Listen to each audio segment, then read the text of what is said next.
Okay guys, now here we are with an older PC. I got this one for free. It's old, it has a Pentium in it, one of those very high, very old school Pentiums, and it still came with Windows XP.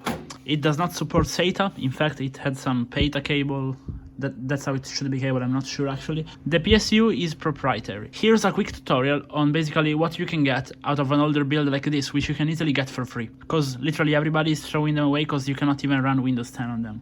First thing which you can get, fairly easy by the way, is a CPU cooler. Just unscrew it with some zip ties, you can make it compatible everywhere. I have a couple of guides about that. Second thing, the PSU, even if it's proprietary, you can adapt it in some way. Third thing, the fans. Now another thing which may not seem that obvious, but is the case. Those USB connectors right here, for the front panel, they are actually quite old as a standard, so those ones will be compatible with newer motherboards as well. Same goes for the audio. So you can use the front panel. So if you really want to throw away the case, you can still salvage the front panel and use it like to plug your PC on a test bench or something. But then again, I'd recommend you simply keep the whole case, and if you don't like it, you can just spray paint it. I've done it quite a bit, but I guess I will do it on this PC as well. And yeah, it really gives out a new look.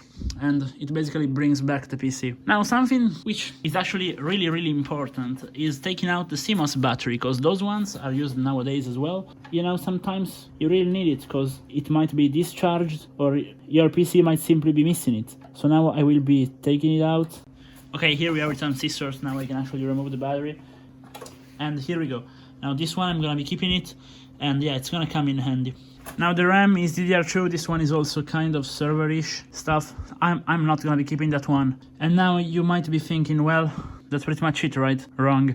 You can actually get the motherboard, and even though the motherboard is outdated, you cannot really use it for anything, because again, it doesn't even support SATA. You can simply desolder the capacitors and use them if you have to fix something in the future. Those ones are really useful. Okay guys, now let's actually put in practice what I've said on this build. So let me start by taking off what I want to keep, especially the CPU cooler. Let's go.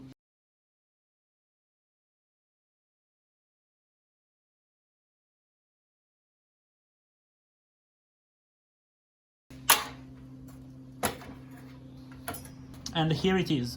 It also has a 4-pin fan, which is interesting, but you have to remove this metal thing because it's really not useful. Okay, now let's grab that fan.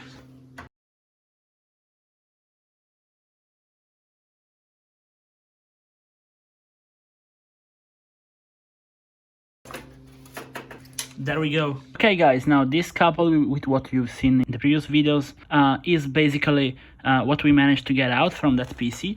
And as you can see, we have the motherboard. We'll take off the heatsink and all the capacitors from this one. Then we have a PSU, which is always useful. You can also use a dual PSU in a computer. Then we got a fan, we removed that ugly cover, and then we also got a heatsink, so it's pretty nice. Then we got, of course, the battery, SATA cables and everything. So this is basically what you can get from a PC, which you get for free. Alright guys, now it's currently winter in Italy. It's January, it's super cold, but the watering doesn't stop. And so yeah, you know what's going to happen, We have just a couple of things to take care of. This is an older motherboard. Then we have an older PSU, which we will use as a 12-volt converter. And then we have a heatsink, which we will strap onto a GPU or to an incompatible motherboard. And then quite simply a small case fan, which, they're always useful. And they were filthy, man, like insanely dirty. Like I have to desolder the caps on this one, but it was so dirty I didn't want to get my hands on it. And so we will just do a preemptive watering on pretty much everything. And you can already tell that they look just that much better right now. So I'm pretty happy with how it's going. Alright, that's it.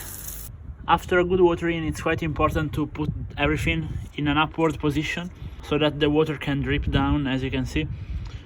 And also this way it will dry up faster. Okay guys, now it's night, but they basically have dried up. So I will just take them back inside, but you can just quickly see just how clean they are right now. It's simply great. Guys, be sure to put in your CPU properly, okay? Now this is how you do it, alright? Just look at it. This is the proper way to put it in.